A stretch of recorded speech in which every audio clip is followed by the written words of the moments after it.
네, 이번 시간에는 활동하는 태양, 우리 태양의 특징에 대해서 알아볼게요. 먼저 태양의 표면과 태양의 대기부터 함께 살펴보도록 하겠습니다. 태양의 표면은 빛나는 어떤 구이다, 빛나는 구체이다 해서 광구라고 이야기를 합니다. 그래서 태양의 표면을 광구라고 표현을 해요.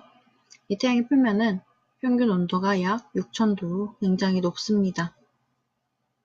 자, 이 표면에는 두 가지 특징적인 무늬가 생기는데 쌀알 무늬라고 하는 되게 쌀을 흩뿌려 놓은 듯한 오밀조밀한 그런 무늬가 형성이 되어 있고요. 흑점이라고 하는 까만 점들, 바나나에 찍혀있는 점 같은 그런 점들이 있습니다.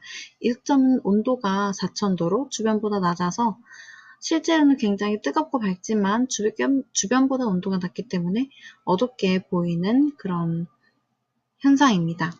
이 쌀알 무늬는 태양 내부에서 일어나는 여러 가지 폭발적인 반응들, 핵융합 반응이라든지 에너지가 밖으로 빠져나오는 그런 현상들에 의해서 만들어진 태양의 자기장에 의해서 만들어진 그런 무늬를 이야기합니다.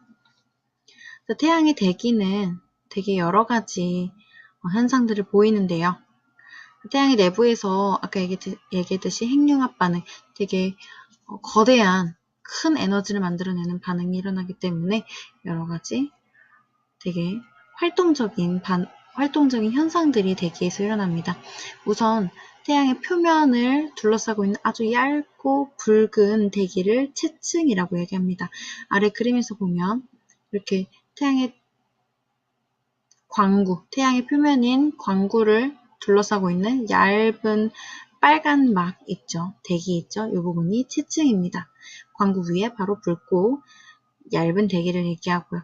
코로나는 채층 위로 넓게 뻗어나가는 그 층입니다.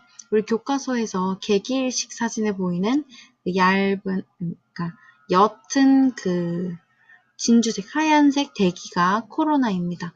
이 그림에서도 보이듯이 이렇게 넓게 퍼져나가는 채층 위의 대기를 코로나라고 합니다. 이 코로나는 생각보다 굉장히 온도가 높아요. 100만 도 이상으로 온도가 굉장히 높습니다. 다음에 홍염과 플레어가 있는데 이 두 가지가 많이 헷갈리는 개념이니까 집중해서 보도록 합시다. 홍염은 광구에서 온도가 높은 물질이 솟아오르는 현상입니다. 자, 이렇게 태양의 표면에서 어떤 물질들이 쑥 뻗어나가는 그런 현상입니다. 불기둥이죠. 이렇게 홍염은 불기둥이나 고리 모양처럼 뻗어나가기도 합니다. 다음에 플레어는요. 마찬가지로 아주 고온의 물질들이 뻗어나가는 건데 아까 얘기했던 온도가 낮은 지점 흑점에서 한순간 물질들이 폭발이 일어나서 팡 하고 터지는 거예요. 채층의 일부가 확 밝아지는 현상이 플레어입니다. 홍염이랑 플레어는 조금 다른 현상이니까 꼭 구분해서 알아두도록 합시다. 홍염은 온도가 높은 그런 물질이 대기 중으로 높게 솟아오르는 현상이고요. 다음 플레어는 흑점에서 한순간 그 억압되어 있던 물질들이 이렇게 바깥으로 빠져나가고 싶은데 태양의 어떤 자기장이라든지 여러 가지 이유에 의해서 억눌려 있던 것들이 한순간 팡 하고 터지는 폭발이 플레어입니다. 쌀의 그림에서 보면 이렇게 불기둥처럼 솟아오르는 게 홍염, 다음에 이렇게 팡 하고 터지는 플레어가 이런 모양으로 형성이 됩니다. 자, 이 태양의 표면을 보면은 거뭇거뭇한 이런 반점들, 까만 점들이 흑점이고요. 온도가 낮아서 어둡게 보이는 부분. 그 다음에 이 표면을 조금 자세히 보면은 오도도독하게 얼룩덜룩 무늬가 그려져 있죠. 이 무늬가 쌀알 무늬라고 하는 현상입니다. 홍염은 어느 정도 높이 솟아오르냐면은 우리 태양의 홍염을 찍은 사진이고요. 옆에 지구를 갖다 놓는다고 가정했을 때 지구와 크기를 비교하면 이만큼이나 높습니다. 굉장하죠, 정말. 제 선생님 봤을 때는 지구 반지름이 6400km니까 최소한 뭐 몇십만 킬로미터는 될 것 같아요. 그래서 태양의 광구, 태양의 표면과 태양의 대기 이렇게 두 가지 봤고요. 네, 태양의 활동 이어서 보겠습니다. 자, 아까 위에서 봤던 홍염이라든지 플레어 같은 것들도 태양의 대기에서 일어나는 굉장히 활발하고 격렬한 활동입니다. 자, 그와 더불어 태양풍이라는 것이 있는데 태양에서 바람이 부는 건 아니고요. 실제로는 고온의 입자들, 방사선을 내뿜는 그런 우주선들, 입자들이 태양의 그런 폭발로 인해서 우주 공간으로 팍 쏟아져 나오는 것이 태양풍입니다. 실제로는 바람보다 훨씬 더 위험하고 격렬한 그런 태양의 활동이지만 바람처럼 불어나온다 해서 태양풍이라는 이름이 붙었습니다. 이런 태양의 활동은 대략 11년을 주기로 해서 극대기, 극소기가 나타나는데 현재는 태양의 극소기라고 해요.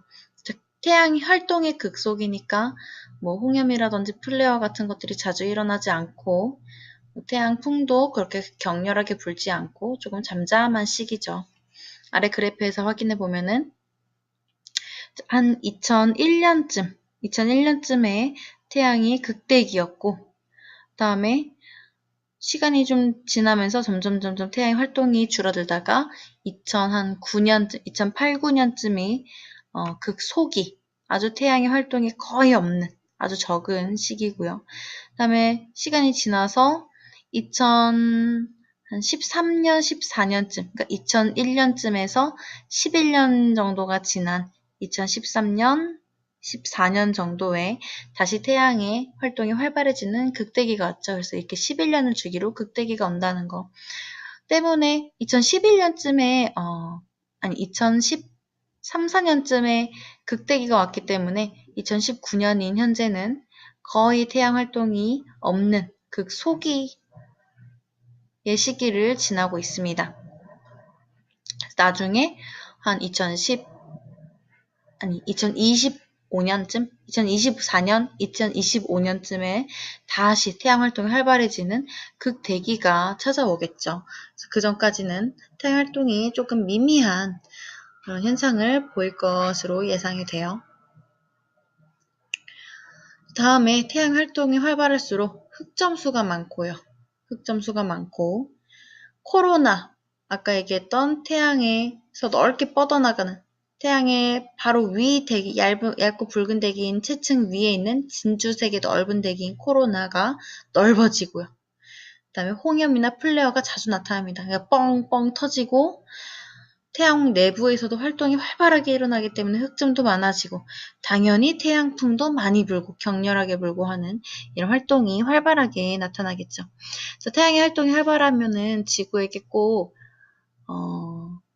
좋은 것만은 아니에요. 오히려 더 안 좋을 수도 있습니다.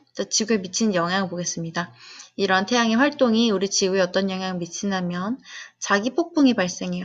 우리 지구는 남극, 북극에서 이렇게 나오고 들어가는 자기장이 형성되어 있는데 이런 자기장에 교란이 오면서 태양에서 태양풍이 불어오면 우리 지구 자기장에 이렇게 흔들림이 생기겠죠. 그래서 자기장에 교란이 오면 자기 폭풍이 발생하고 때문에 무선 통신이 방해가 됩니다. 그래서 우리 지구의 전자기기들, 지구에서 사용하는 전자기기들이 막 고장나고 정전이 일어나고 하는 현상들이 생길 수도 있어요. 당연히 지구 위에 떠 있는 인공위성도 고장날 가능성이 많겠죠. 다음에 극지역의 오로라가 자주 발생합니다.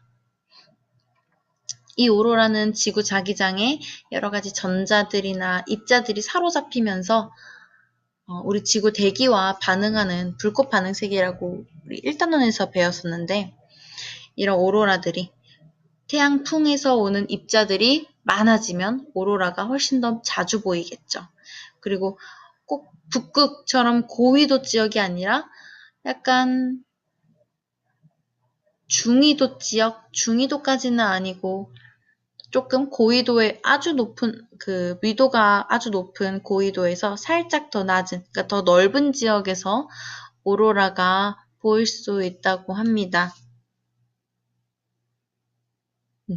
태양의 활동이 활발해지면요.